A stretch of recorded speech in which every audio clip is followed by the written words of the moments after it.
So, the shattered moon has risen again, has it? You have called upon me seeking all that there is to know, but ask yourself, what are you really searching for? I should think that you know by now. I cannot guide you. All I can do is tell you my tale.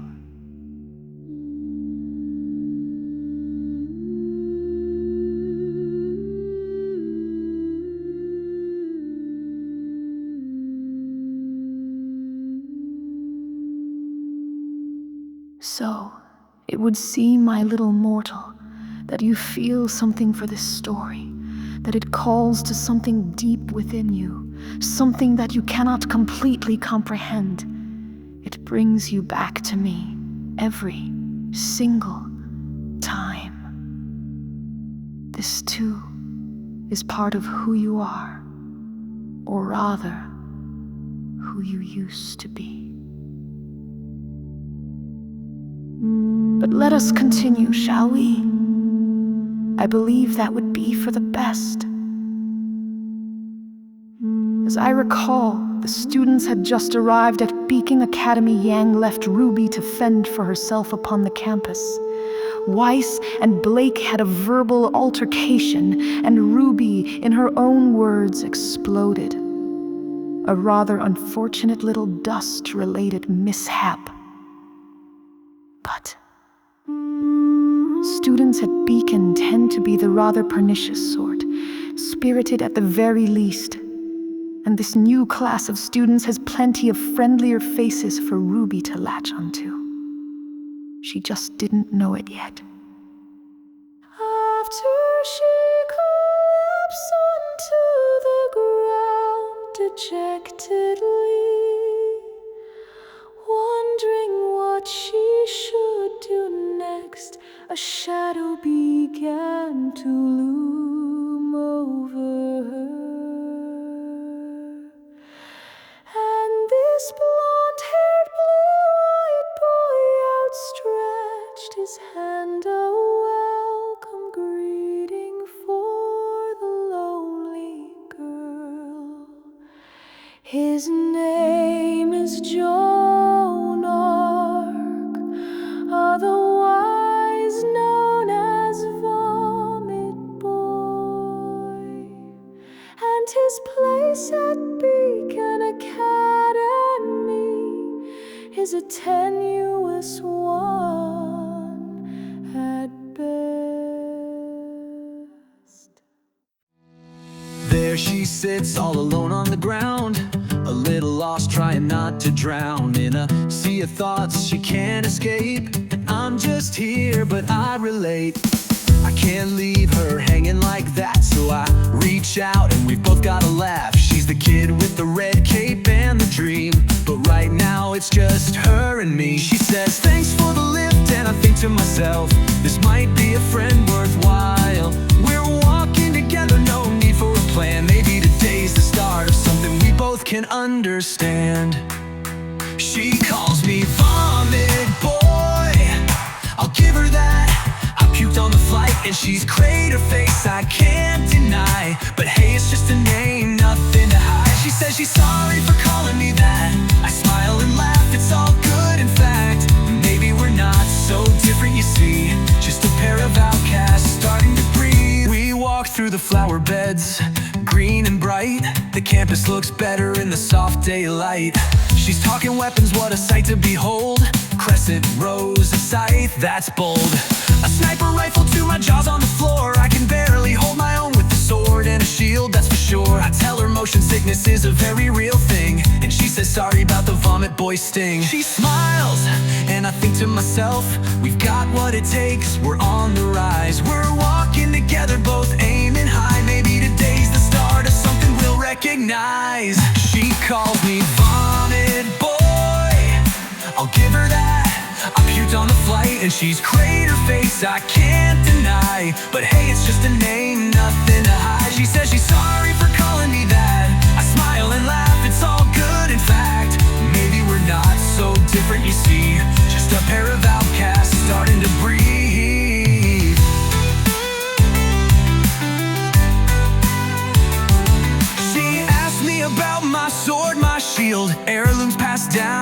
writer's field. She calls them classics and I'm a little proud, but Crescent Rose's power makes me feel small somehow. But it's not about what we can do alone, it's about the fights we face when we're not on our own. And I think we're both starting to see, maybe we're meant to share this journey. She calls me Vomit Boy, I'll give her that. I puked on the flight and she's crater face, I can't deny. But hey, it's just a name, nothing to hide. She says she's sorry for calling me that.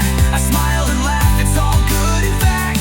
Maybe we're not so different, you see, just a pair of outcasts starting to breathe. So here we are, side by side, two friends on this crazy ride. It's the start of something new, and maybe, just maybe, it's me.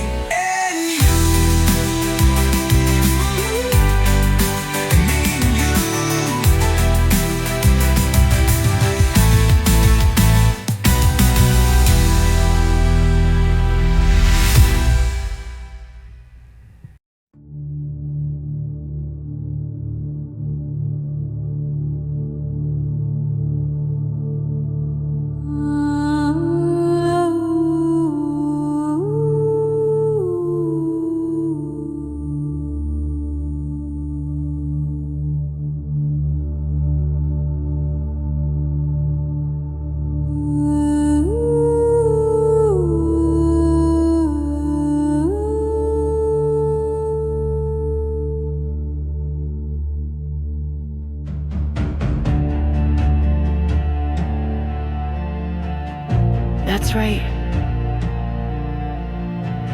Joan and Ruby really hit it off.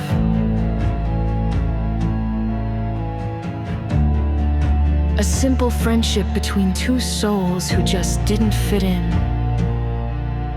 They could only wander the campus for so long. The students needed to gather in the auditorium to await Ospin's address. Both he and Glinda Goodwitch had but one piece of sage advice to offer to these initiates about the trial they would endure the next day. Listen to their words, absorb them. Much like the students did, standing in absolute awe the moment they graced the stage. You've come here full of questions, eyes wide, hearts louder than your steps. You dream of glory, of honor, the title of a hunter. But the path ahead is not paved in praise, it's carved by sacrifice, by sleepless nights and silent strength, by purpose you've yet to find. Knowledge is power, yes, but it won't carry you far. Without will, it's wasted breath. Without focus, it's a fading star. You must hone your craft, sharpen your soul like steel, turn wasted energy into something real. This is not a game, this is not a path of chance. If you seek to be protectors, then rise. This is your stance. Some of you come with legacy, some with scars and silent fears, but none of you are hunters yet, not in title, not in tears. What lies ahead will test you in ways you cannot see. But when you're pushed, when you break, who will you choose to be? Drive is the fire that tempers the blade, ambition is the forge, Discipline is the grindstone, and courage is the edge you hold. You must hone your craft, forge yourself anew. From uncertainty and chaos, let the hunter rise.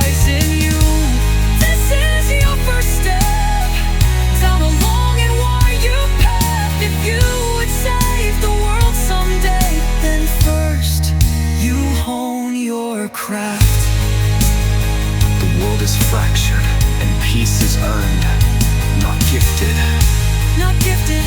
We are not born protectors. We become them. So I ask you, What will you become? Hone your craft. Let every strike mean more. Not just to fight, but to stand for something worth fighting for. The world needs more than warriors. It needs hearts that last. So take this moment, make your vow, and rise and hone your craft. this is the beginning. Let it be the one you remember.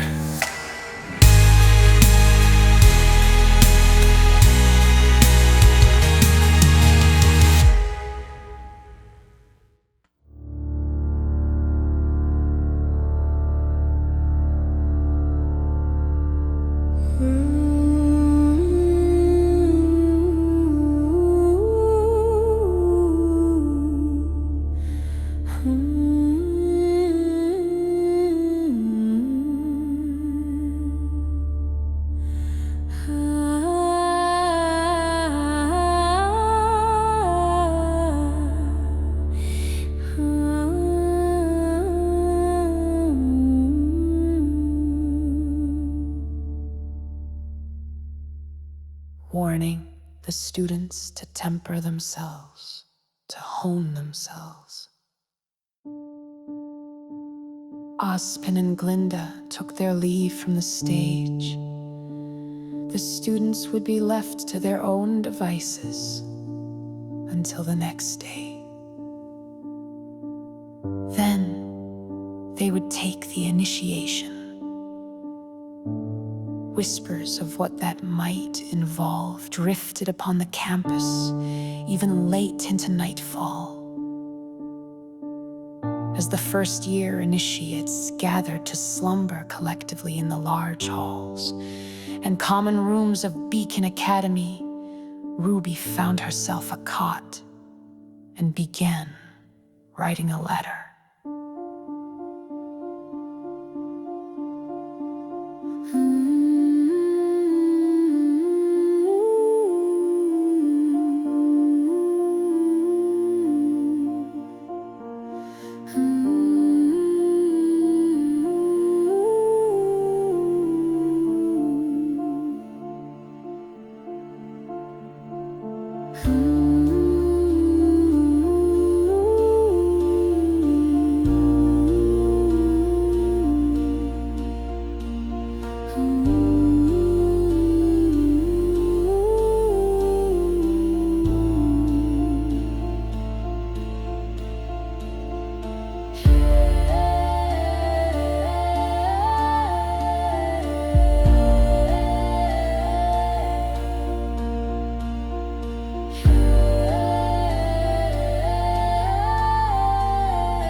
It had been a very rough day for Ruby, but she wasn't alone. Her sister tried her best to lift Ruby's spirits, and Ying is nothing if not bombastic at the best of times.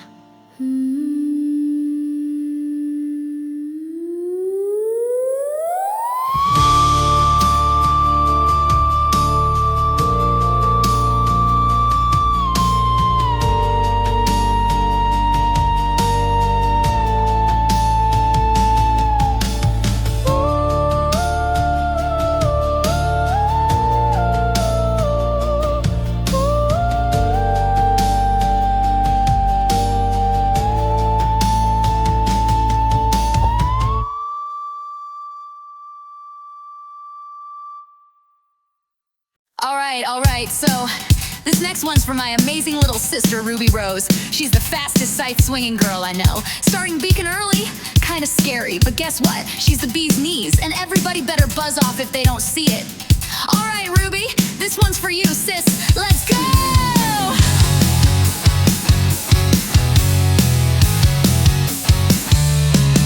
Hey, little sis, scribbling dreams on a page, writing to signal like a bird in a cage. Beacon's a wild ride, bigger and loud, but you've got the guts to stand out in a crowd. You're missing home, but you're built to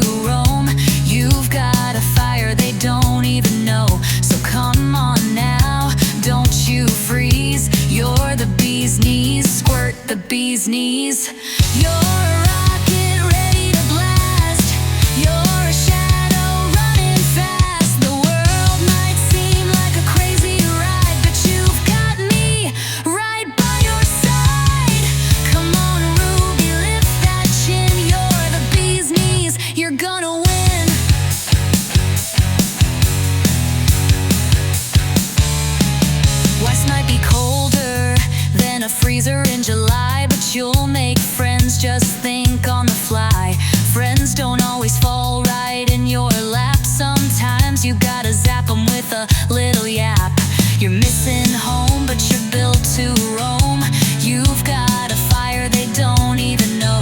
So come on now, don't you freeze. You're the bee's knees, yeah, the bee's knees. You're a comet breaking through the night. You're a side-swinging chick, out of sight. Beacon's big, but you'll be fine. Just gotta give it a little time. Come on, Ruby, flash that grin. You're the bee's knees, you're gonna win. Time to show 'em what a rose can do.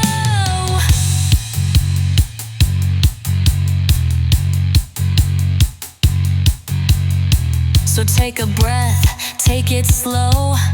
You've got the spark, just let it show. Trust me, sis, you've got the key to fit right in, to just be Ruby. You're a wonder they ain't seen yet. Gonna be their best bet. Beacon's wild, but you're the prize. You just gotta open up those eyes. Come on, Ruby, let's begin. You're the bee's knees, you're gonna win. Yeah, Ruby Rose, you're gonna win.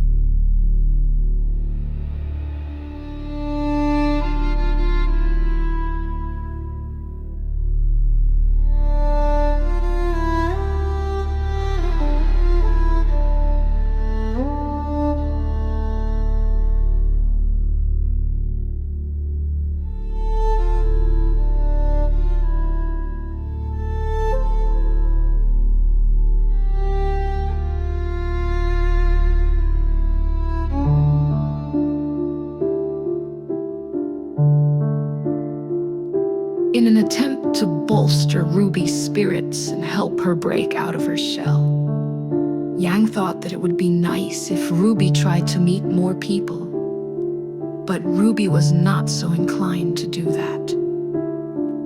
She noticed the girl from that morning, one who had picked a verbal fight with Weiss Snee.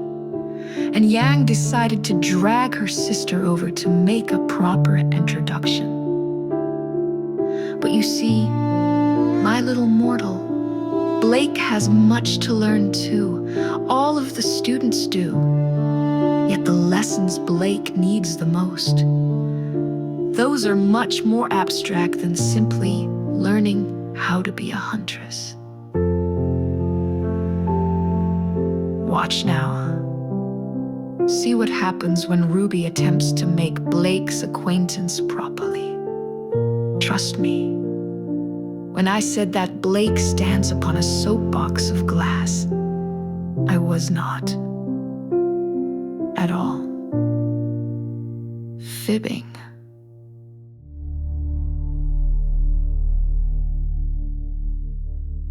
In a corner bathed in ember glow, I carve a silence only I can know.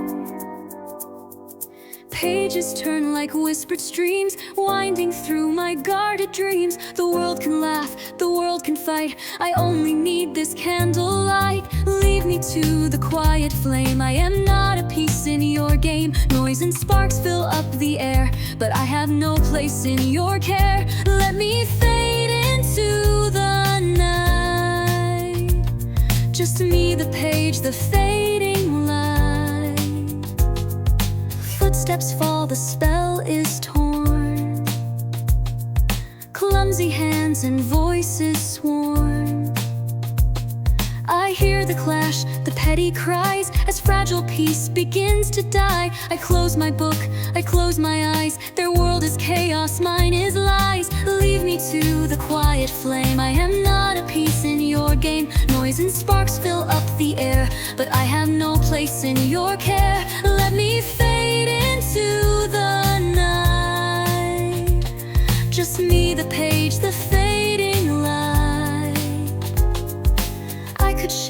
I could explain, but silence shelters me from pain. A single breath, a single spark, and I slip back into the dark. Leave me to the quiet flame. I was never meant for your fame. Let them laugh, let them fight. I'll blow it out and vanish with the night.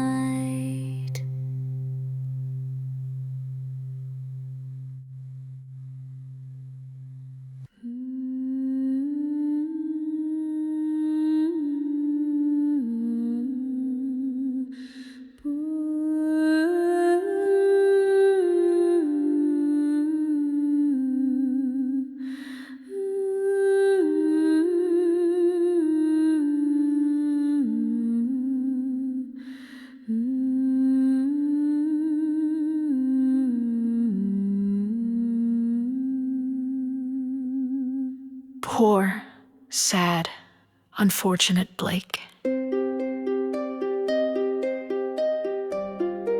Well, I can't say that I blame her for being so guarded. Not after what happened that night on the train. She must feel so betrayed, so heartbroken. And why wouldn't she? Well, that's something you should understand well, little mortal. Or at least it is something that you should understand. One might even think that you may glean something from this, if only you could recall what you once were, who you once were. But that is not an answer I will give you.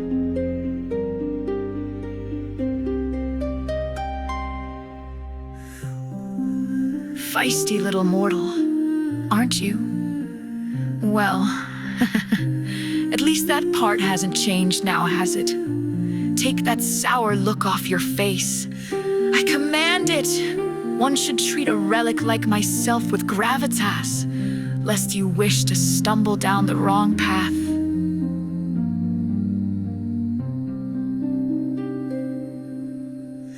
Speaking of wrong paths, the students would be fated to make all kinds of short-sighted decisions during initiation day. Thankfully, there were 2 people that didn't fall into such a trap. Fast friends, if not tragically so.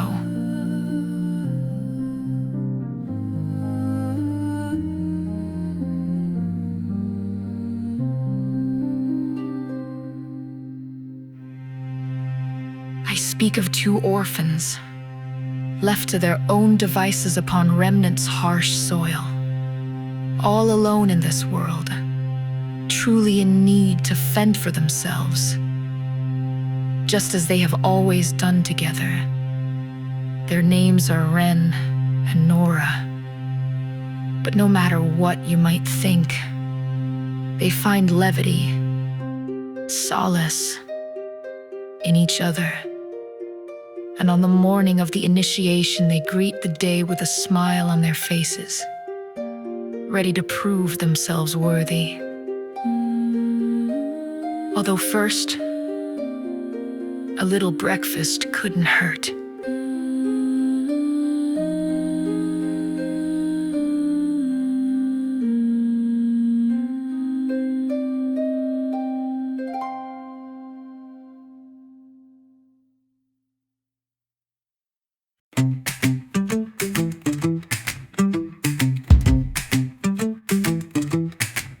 I woke up dreaming of pancakes today, stacked so high they blocked the sun's rays, poured syrup like a golden waterfall, and made them sloth-shaped, slow to eat, that's all. Did you know sloth can teleport at will, and once led armies on a jungle hill? They flick pancakes with their tiny claws, their nature's sleepy breakfast gods. Nora, sloths actually don't teleport. They, barely move more than a few feet per minute, and they definitely didn't invent pancakes. That was not a thing. Oh, who needs truth when breakfast is magic? Pour the syrup, make it dramatic.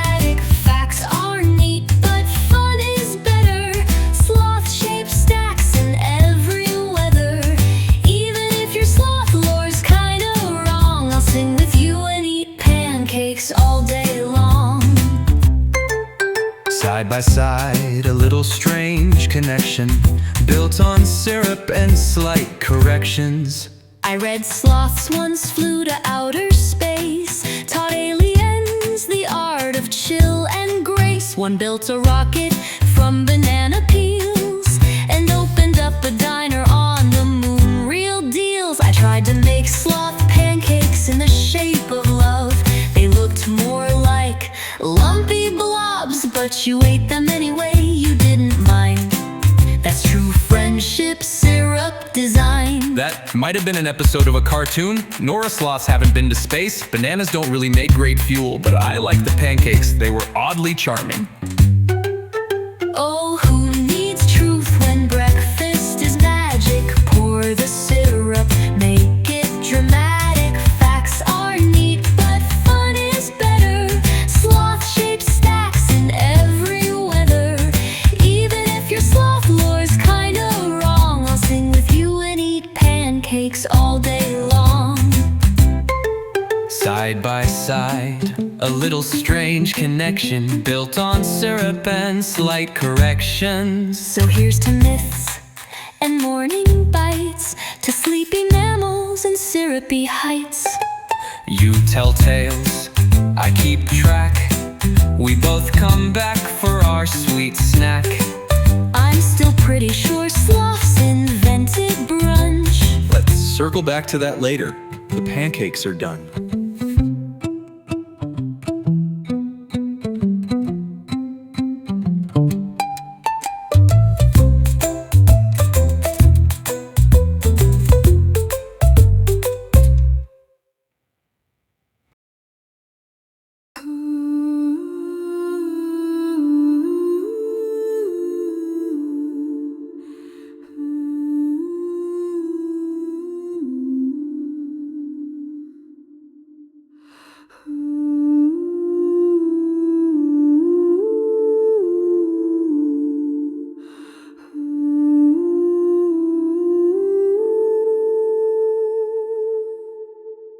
Ren and Nora like to try to look on the bright side of things, more or less.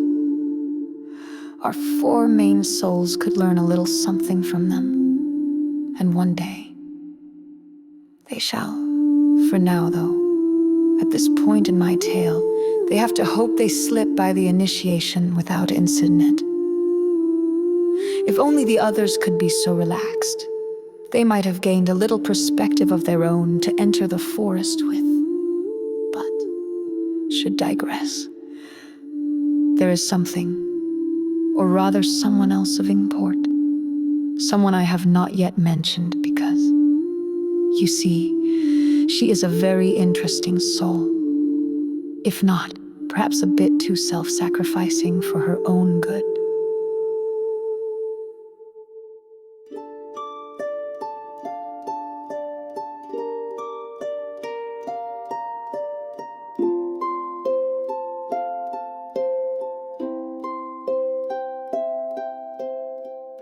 I speak of Pyranikos. She joined Beacon Academy already worthy, crowd favorite and total shoo-in to complete the initiation as expected of her acclaim. Yet I am sad to report that she does not want for the fame shoved onto her. She only wishes to do some measure of good for the peoples of Remnant.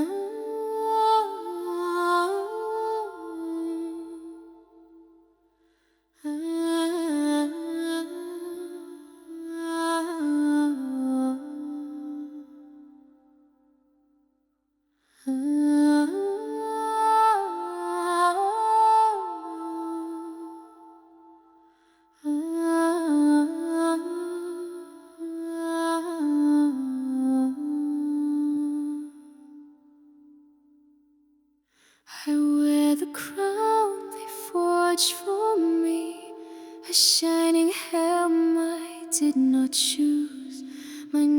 upon the tongues of men, my face upon the sugared foods.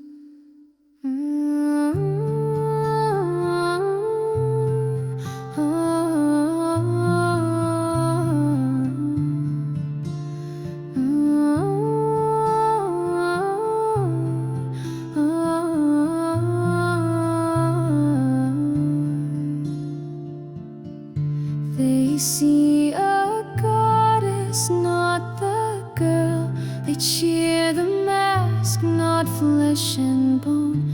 I smile beneath the laurel's weight, but even victors walk alone.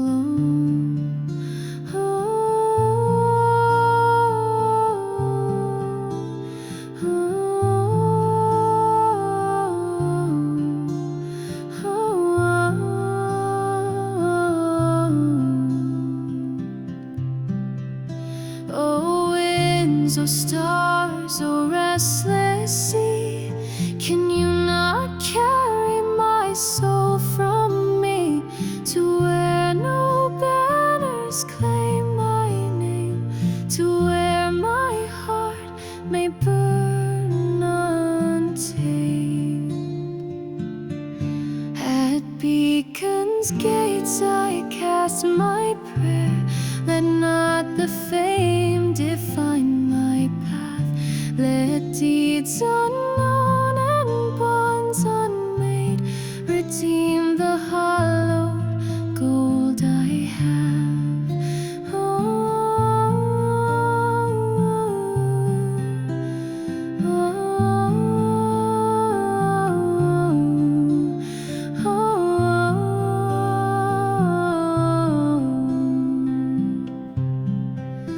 Oh, winds, oh, stars, oh, restless sea, can you not carry my soul from me to where no banners claim my name, to where my heart may burn untamed? A girl in red, a boy in white, new hopes, new burdens placed in hand. Perhaps a place where I am seen has more than sword, has more than brand.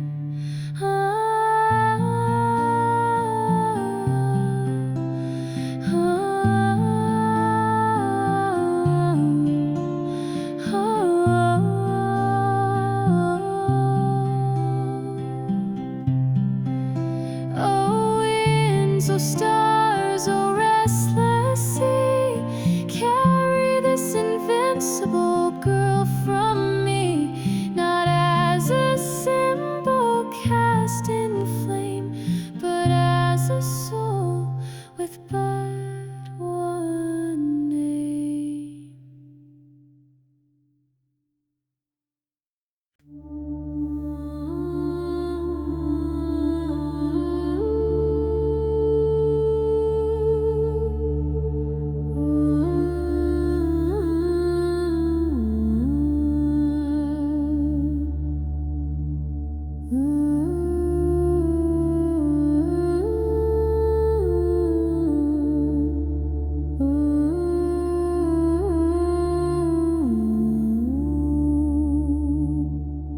The initiates prepared themselves and gathered out on Beacon's cliff. In a single file line they gathered, standing upon launch pads and receiving their final briefing. They shot off into the air, one by one. They would need their own landing strategy and plenty of skill told to partner with the first person they locked eyes with. The next 4 years would be sealed by fate.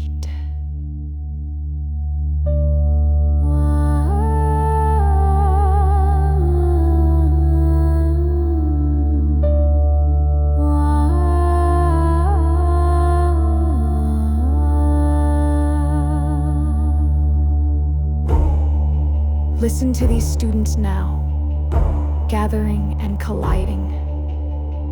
This single day, their initiation, would be one never to be forgotten. We leapt into the sky unknown, together now we're not alone. A forest of silence, the air so still. My hands won't stop shaking against my will. The sky is a canvas, the rules unclear. Will I find a partner or disappear? I was born for moments just like this. Steel in my soul, strength in my fists. But what if I fall before I land? What if I reach and no one takes my hand? No second guessing, I'll take the lead. This is the dream we dare to keep. Names unspoken, paths unknown, Thrown to the winds but not alone. Hearts are racing, fates collide. will you fight or run and hide? Fall or fly, we rise today. Through the fear and flame we find our way. Side by side our souls ignite. Strangers born into the same fight. Fall or fly, we claim our names. Forged in trials and searing flames. Partners made by trust, not chance. In this first fateful dance. You looked at me like you just knew That we'd survive, the two of us, true. I thought I'd walk this path alone, but your eyes felt just like home. I don't know your past or what you've lost, but today we share the cost. So many stories just begun. The test of courage, fire and run. The landing strategy unclear, but we all stand here. Fall or fly, we rise today. Shadows stretch, but light won't fade. Bound by more than luck or name. Through the forge we'll stake our claim. Fall or fly, our legend starts. In shattered trees and beating hearts. Teams are born from sparks and fate. Not too early, never late. We leapt into the sky unknown. Together now we're not alone.